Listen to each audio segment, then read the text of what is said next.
few years ago for Halloween, I went as a sort of 1950s housewife kind of Oogie Boogie from Nightmare Before Christmas. So I made a burlap dress, a little bolero coat, and a hat, and they all had to be covered in little clay bugs, like the character is filled with. And I wanted some of those bugs this year for a project I'm making later in the month. And I'm a little low on stock in my original bug supply, so I figured I'd make a few more. Here you go.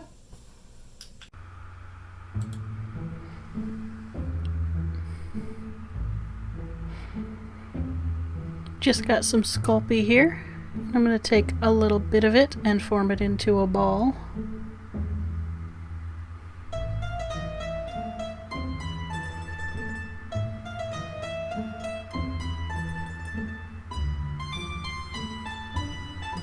Kind of a little oblong with a little flat bottom.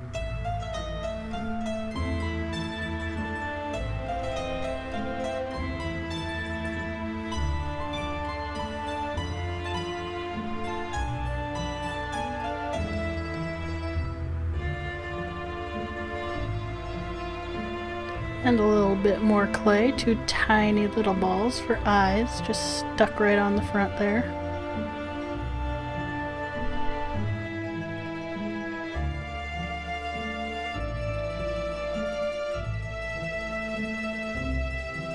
And then the legs, which are made of wire. I just have this florist's wire here. Get some wire cutters and cut off little sections. I wasn't too particular about exactly how long the legs were going to be. As long as they were about the same size as each other, I didn't really mind. And I got 6 in total for each bug. No spiders here. Not today.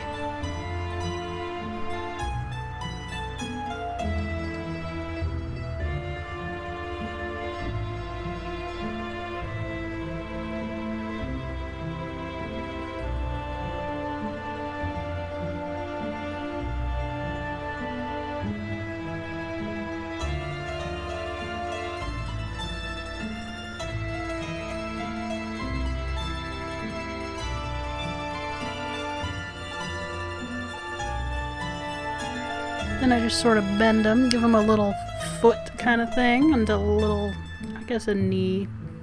You know, they're just leg joints. However you want them to be is perfect. I wanted them to be like this. And I made each leg approximately the same.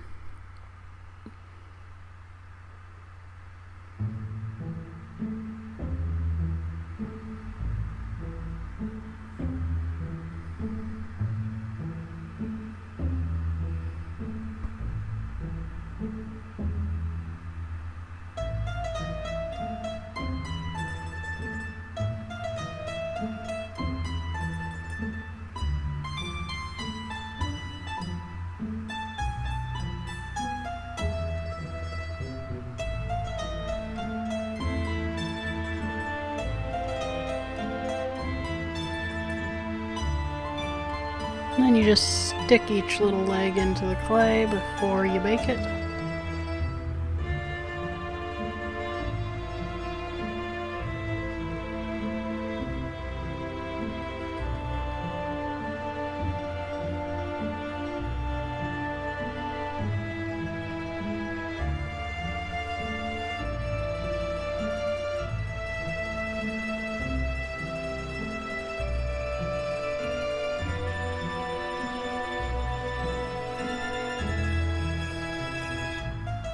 On to the next bug.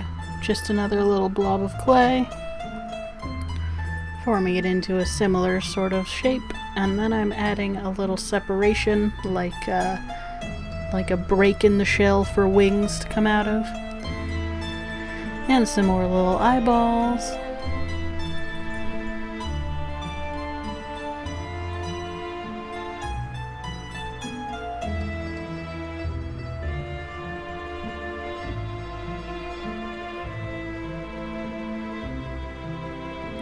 This guy's gonna get tall, extravagant legs, so I've made the curve much steeper.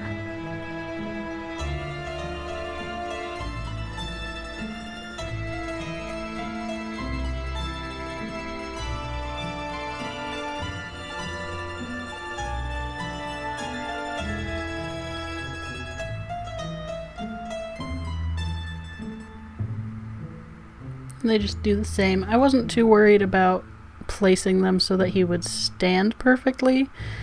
I found that if they are placed funky, they just sort of look like they're in motion. You know, if one of the legs is raised way up off of the ground, it just looks like it's running. And they tend to move a little bit in baking anyway, so not worried. And a third bug, same little ball, another little separation on the shell, and some eyeballs.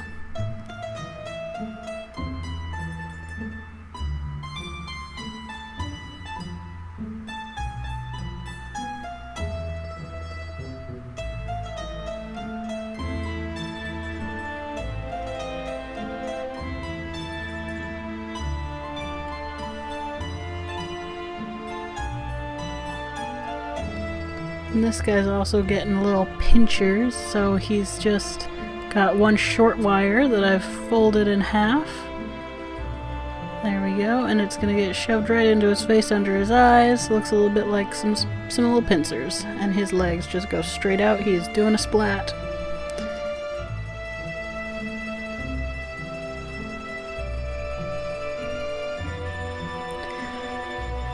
And then the best bugs to sculpt. Gotta get some worms. Super easy. Roll a little tube, wiggle it around.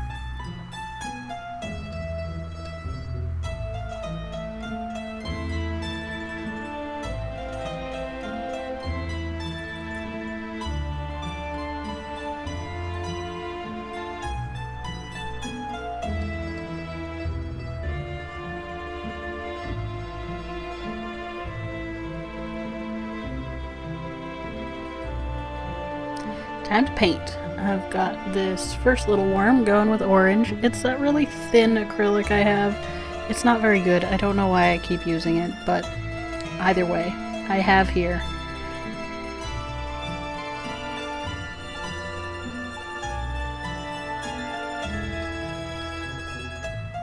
Going in on that second worm with some purple.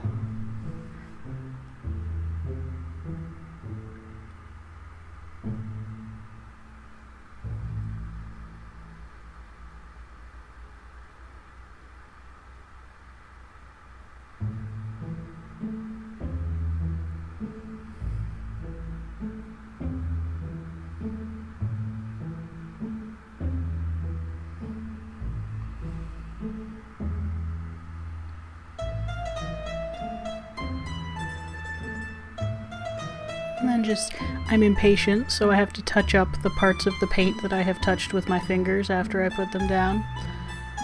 You can avoid this by just being slightly patient.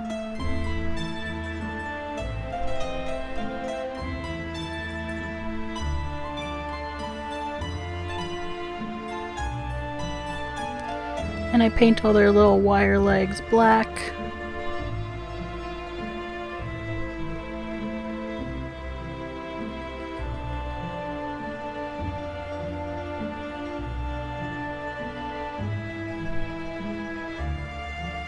And a second coat of that streaky orange paint.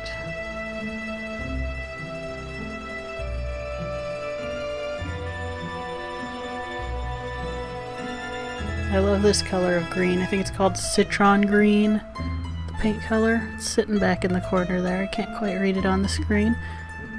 It's just so pretty and bright. Halloween-y. More purple.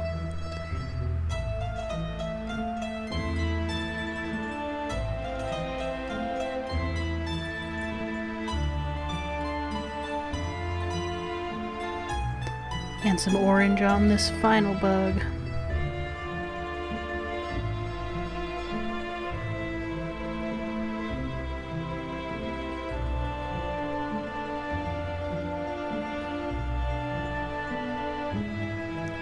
Went in and got the eyeballs with some bright white. The clay is white, but I wanted it brighter, so I've gone through and painted carefully all the little eyeballs. And then I'm adding some stripe details to our orange beetle.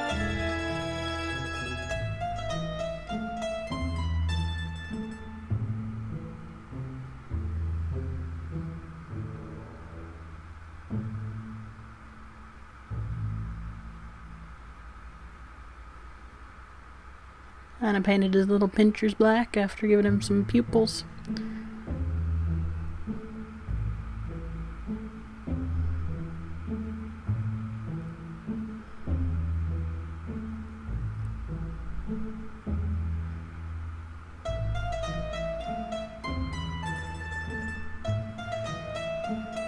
And white eyeballs for the little green bug. And some stripes on the orange worm.